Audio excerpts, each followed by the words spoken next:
अस्सलामुअलैकुम दोस्तों, वीडियो को आखिर तक ज़रूर देखिएगा। काफ़ी इंटरेस्टिंग पहेलियाँ और जनरल नॉलेज के सवालात मौजूद हैं। चलें आज की वीडियो का आगाज़ कर लेते हैं। दुनिया में सबसे ज़्यादा पहाड़ किस मुल्क में हैं?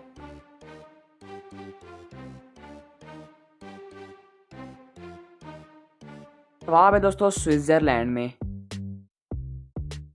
सवाल नंबर 2, वो कौन सा जानवर है जिसका सर काट दिया जाए तो वो तब भी 1 हफ्ते तक जिंदा रह सकता है? जवाब है दोस्तों कॉकरोच। सवाल नंबर 3, वो कौन है जो जितना नहाता है उतना ही कमज़ोर होता जाता है?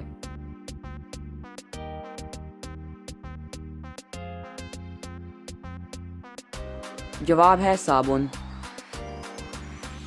सवाल नंबर 4, रोज़े को अरबी में क्या कहते हैं?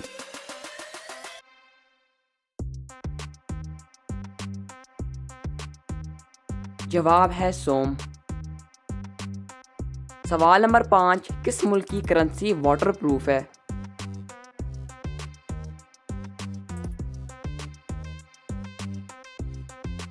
जवाब है दोस्तों ऑस्ट्रेलिया की।